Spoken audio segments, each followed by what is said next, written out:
Guys, welcome back once again on my YouTube channel Mastery Over English with Garima. Guys, अब तक के मेरे videos में आपने रिपोर्टेड स्पीच के बारे में बहुत कुछ सीखा। मैंने अब तक अपने 4 वीडियोस अपलोड किए हैं और आज ये मेरा 5th वीडियो है और फाइनल भी। ठीक है, अभी तक आपने इन वीडियोस में देखा कि कैसे असर्टिव सेंटेंसेस को इनडायरेक्ट में कन्वर्ट करते हैं, कैसे इंटरोगेटिव सेंटेंसेस को इनडायरेक्ट में कन्वर्ट करते हैं, इम्परेटिव सेंटेंसेस के क्या रूल्स हैं और कैसे उनका कन्वर्जन होता है। और कल मैंने आपको एक्सक्लेमेटरी सेंटेंसेस के बारे में बताया था और उनके कन्वर्जन के बारे में भी आपको एक्सप्लेन किया था। तो उसी सीरीज़ को कंटिन्यू करते हुए आगे बढ़ते हैं। तो स्टार्टिंग से लेके एंड तक मेरे साथ इस वीडियो में बने रहिए और मैं आपको बताऊंगी कि कैसे इन सेंटेंसेस का कन्वर्जन बहुत ही ज़्यादा आसान और बहुत ही ज़्यादा ईजी है। देखिए गाइस, मैंने अपने बोर्ड पर कुछ रूल्स लिख रखे हैं यहाँ पर, जिनको आप लर्न करके आसानी से एक ऑब्जेक्टिव डायरेक्ट सेंटेंस को इनडायरेक्ट में कन्वर्ट करते हैं। ठीक है, देखिए सबसे पहले यहाँ पर लिखा हुआ है नरेशन ऑब्जेक्टिव सेंटेंसेस। ऑब्जेक्टिव का मतलब होता है इच्छा सूचक वाक्य और इंग्लिश इफ वी से तो these sentences are called wishing sentences. Okay, wishing sentences में जो डायरेक्ट में जो सैड होता है वो सैड कई सारे वर्ड्स में कन्वर्ट होता है, जैसे कि sometimes it can be used as wished, blessed, cursed, prayed. कहने का मीनिंग ये है कि सेंटेंस के अंदर आपको किसी के लिए विश की फीलिंग पता चल सकती है, किसी के लिए कोई प्रे करने वाली बात हो सकती है, किसी के लिए कोई किसी के लिए कुछ बुरा बोले तो हम कह सकते हैं वहाँ पे आप कर्स वर्ड का भी यूज़ कर सकते हैं गाइस। ठीक है, सबसे पहले तो आप ये चीज़ नोटिस करिए कि जो जो चीज़ें सैड को मतलब जिन जिन वर्ड के साथ में रिप्लेस करते हैं वो चीज़ें आपको याद होनी चाहिए। Second thing, connector, connect means the joining word. Joining word refers to the word which connect to separate sentences. Okay, तो यहाँ का कनेक्टर दैट है। थर्ड थिंग, मे एक मॉडल वर्ब होती है, मॉडल ऑक्सिलरी होती है। ठीक है, मे को हम कन्वर्ट करते हैं माइट में, और कोई भी मॉडल वर्ब होती है उसके साथ में हम वर्ब की फर्स्ट फॉर्म लगाते हैं। Verb refers to the main verb. Modal verb के साथ में आने वाली कोई भी मेन वर्ब जो मेन वर्ब होती है वो वर्ब की फर्स्ट फॉर्म होती है, यानी कि वो बेस वर्ब होती है। अब हम इसको एग्जाम्पल्स के थ्रू समझने की कोशिश करते हैं। तो देखिए यहाँ पर मैंने क्या लिखा है, my father said to me may God bless you. Okay, so father, my father, यहाँ पर हम इसको जब लिखने बैठेंगे तो यहाँ पर ये एज इट इज आ जाएगा। अब यहाँ पर आप देख सकते हैं, इस जगह पर आप देखिए मैंने ये इस तरीके से लिखी है, सैड टू जो है, said to has been converted into wish, क्योंकि ये मेरे फादर की विश है। किसके लिए, बी यहाँ पर एज इट इज आ गया। Comma and inverted commas are remove because यहाँ पर हमने रूल नंबर 2 अप्लाई करा है इस जगह पे, और हमने इसको रिमूव करके कंजंक्शन दैट का यूज किया है। Okay, now the remaining portion is may God bless you. Okay, may God bless you. अब हम इसे कन्वर्ट करना है असर्टिव में, इसीलिए असर्टिव का कंस्ट्रक्शन होता है सब्जेक्ट वर्ब एंड ऑब्जेक्ट का, इसलिए यहाँ पर सबसे पहले गॉड आएंगे, may will be converted into might, bless will remain bless, ये बेस फॉर्म रहेगी इसकी, इसमें कोई भी चेंज नहीं होने वाला। अब यहाँ पर हमने जो मी लिखा है वो किस तरीके से लिखा है, क्योंकि यहाँ पर मी चेंज हुआ है according to you, and you is the second person, and second person always change according to the object और लिसनर ऑफ द सेंटेंस। इसमें जो लिसनर कौन है, इसमें लिसनर मैं हूँ, इसमें लिसनर कौन है, इसमें लिसनर मैं हूँ, इसलिए ये जो यू है ये मी में कन्वर्ट इस जगह पर हो गया है। ठीक है, एक चीज और आपको बताना मैं चाहूंगी, देखिए ऑब्जेक्टिव सेंटेंसेस यानी इच्छा सूचक वाक्य जो होते हैं उसमें 2-3 वर्ड्स ऐसे होते हैं जो कि बिल्कुल सिमिलर से होते हैं। लाइक आप देख सकते हैं यहाँ पे, इसमें प्रेड हो गया, कर्स्ड हो गया, ब्लेस्ड हो गया, ये ऑलमोस्ट एक तरीके से ये तीनों एक ही तरीके से काम करते हैं। ठीक है, अब मैं आपको एक अनदर एग्जाम्पल भी मैंने बोर्ड पर लिख रखा है, इसको भी आपको एक्सप्लेन करने की कोशिश करती हूँ। आप देखिए जरा इसको यहाँ पे, जैसे कि the saint said to the child may you live long. Saint का मतलब होता है साधु, सेंट का मतलब सन्यासी के लिए भी यूज होता है। वैसे अगर हम साधु के लिए स्पेसिफिक वर्ड यूज करें तो मॉन्क होता है, MONK। तो यहाँ पर हम सेंट को इस तरीके से समझ सकते हैं, सन्यासी। तो सन्यासी ने बच्चे से क्या कहा कि मे यू लिव लॉन्ग, भगवान आपकी उम्र लंबी करे। तो इसको हम कैसे कन्वर्ट करेंगे यहाँ पे इनडायरेक्ट में, अब देखिए the saint wished, because means to say कि यहाँ पर सेंट ने विश किया है चाइल्ड को, किसको विश किया है, द चाइल्ड, कनेक्टर दैट यहाँ पर यूज हो गया। अब यहाँ पर हम क्या कह रहे हैं, मे यू लिव लॉन्ग, इस मे को हम कन्वर्ट करेंगे पर्सन के बाद में ले जाके, और यू यहाँ पर क्या है, second person, change according to the object, और हम कह सकते हैं change according to the listener of the sentence, listener कह लीजिए, ऑब्जेक्ट कह लीजिए, one of the same thing, ठीक है। तो ये यहाँ पर कन्वर्ट हो गया आपका, इस तरीके से देख सकते हैं, ही, यू सेकंड पर्सन है, और यहाँ पे कहने सुनने दोनों ही पर्सन यहाँ पर मेल है, लेकिन हमें सुनने वाले के हिसाब से देखना है।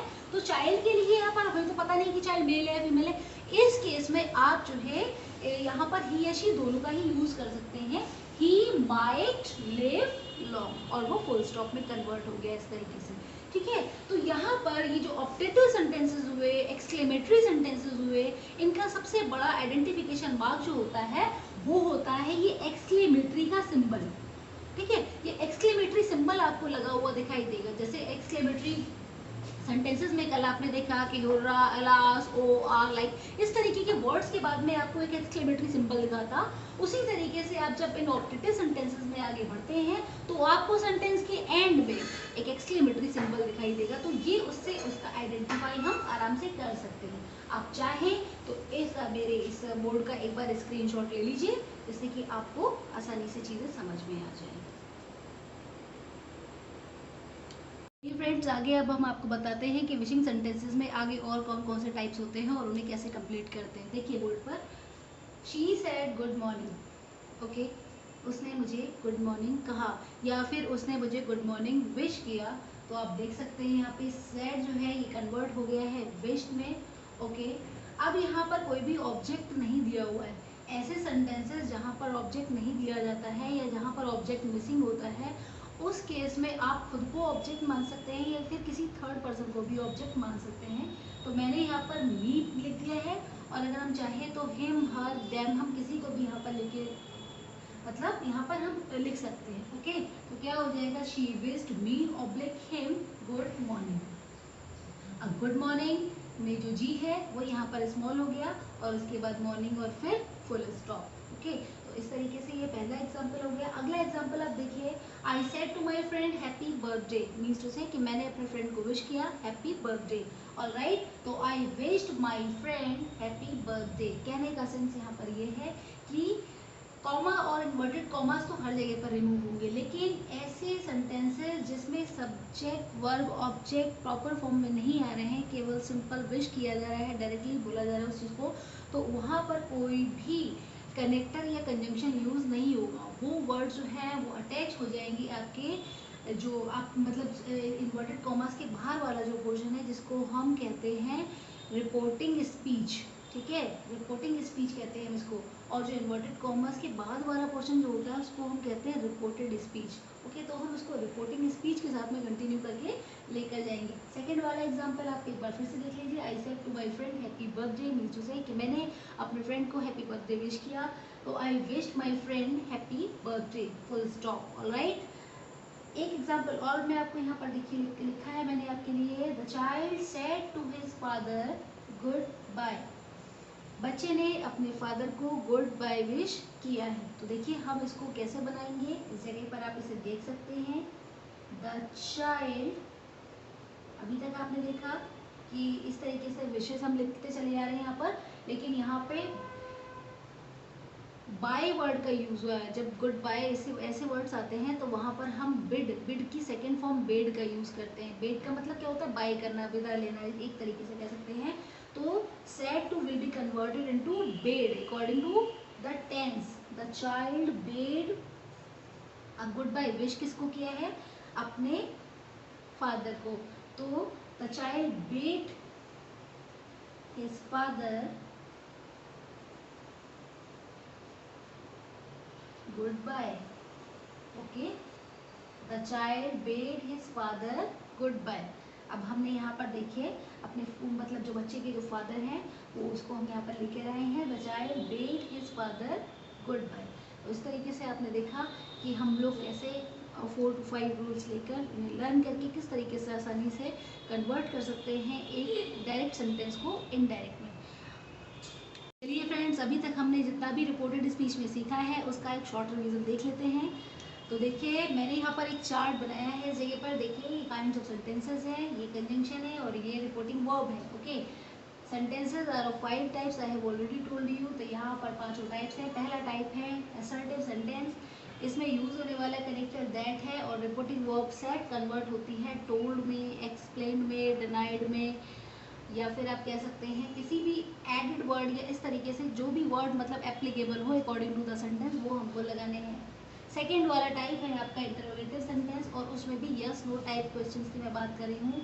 इसमें लगने वाला कंजंक्शन या कनेक्टर है वो इफ़ या वेदर हम उसको कहते हैं, और वहाँ पर जो रिपोर्टिंग वर्ब होती है वो कन्वर्ट हो जाती है आस्क्ड, इंक्वायर्ड, ऑफ या फिर क्वेरीड, ये हम वहाँ पर यूज़ कर सकते हैं।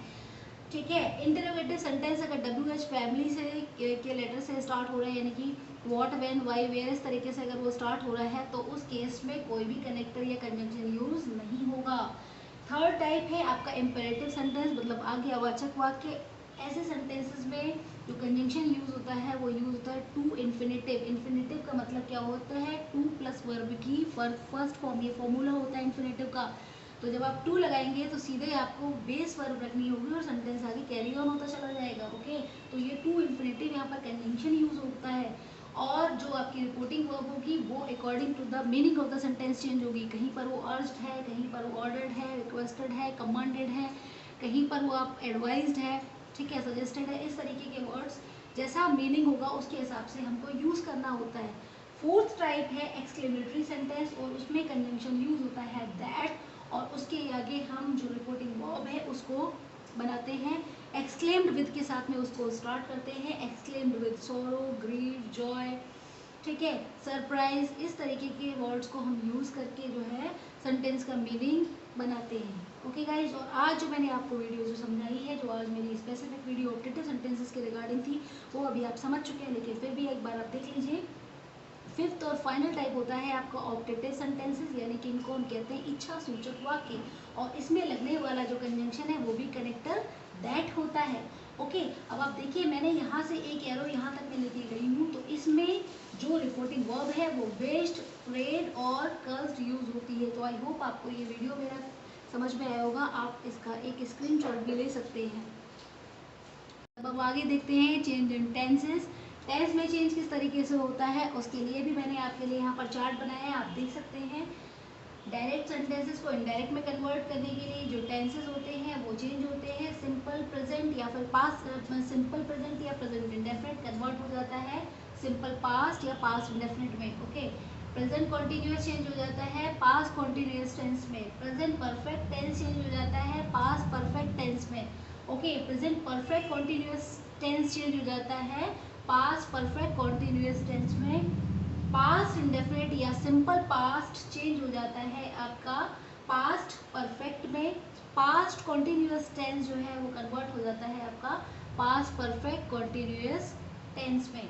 ओके, इसके बाद देखिए जो हमारी फ्यूचर वाली वर्ब्स हैं जैसे कि विल या शैल, तो विल वर्ड में कन्वर्ट हो जाता है, शैल शुड में कन्वर्ट हो जाता है। और भी अगर कोई मॉडल ऑक्सिलरी यूज़ होती है हमारे रिपोर्टेड स्पीच के अंदर, अगर और भी कोई मॉडल ऑक्सिलरी यूज़ होती है तो वो कन्वर्ट हो जाती है। जैसे कि मैं आपको एग्जांपल बताती हूँ, कैन कुड में कन्वर्ट होगा, मे, माइट में चेंज हो जाएगा ले जाके।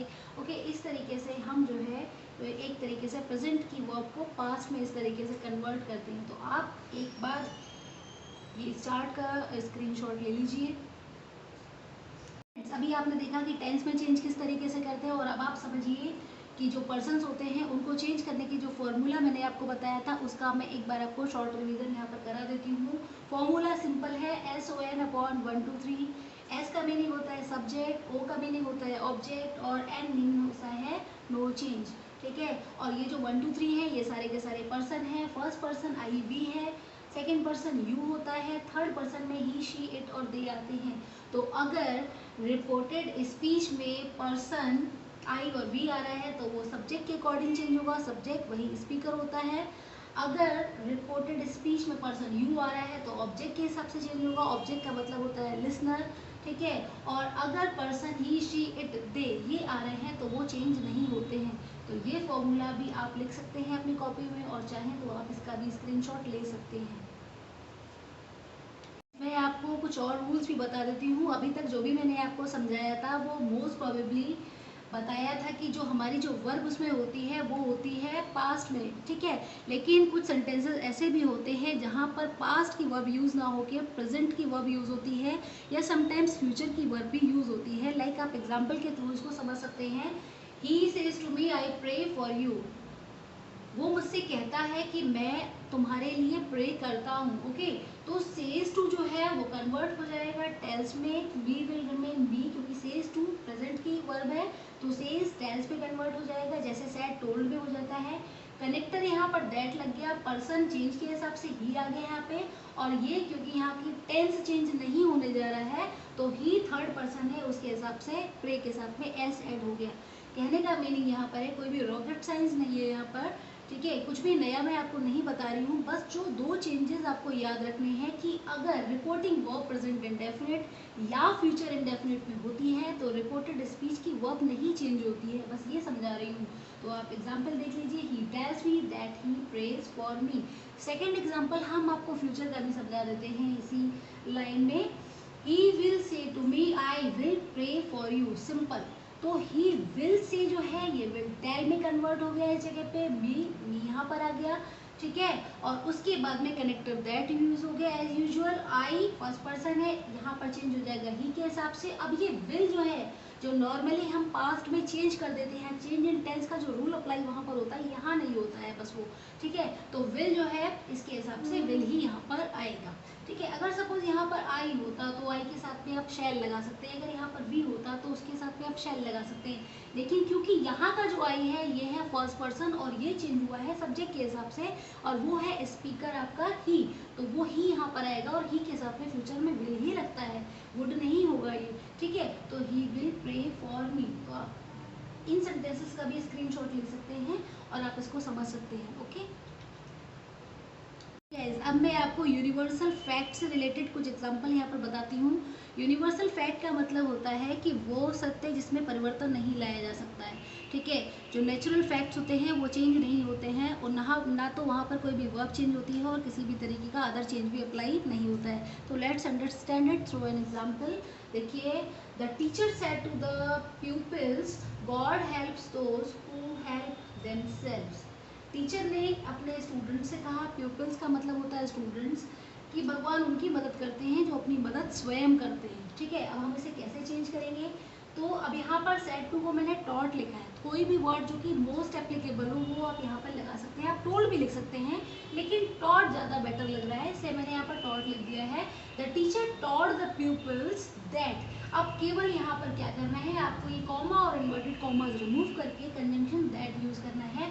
बाकी रिमेनिंग पोर्शन जो भी है, ठीक है, बाकी जो ये आपका स्टेटमेंट है इसमें कोई भी चेंज नहीं होगा, ठीक है। तो क्या हो जाएगा, that God help those who help themselves. इसके अलावा एक आध एग्जांपल्स और भी समझाए जा सकते हैं, कि जैसे कि he said to me honesty is the best policy. उसने मुझसे कहा कि ईमानदारी सबसे सच्चा धन है। तो ये तो बिल्कुल सच बात है, आज भी यही है, कल भी यही था, परसों भी यही था, तो उसमें कोई भी चेंज नहीं कर सकते। तो जिन बातों में जिस यथार्थ सत्य में किसी भी प्रकार का परिवर्तन संभव नहीं है, वहाँ पे हम रिपोर्टेड स्पीच में कोई भी चेंजेस अप्लाई नहीं करते।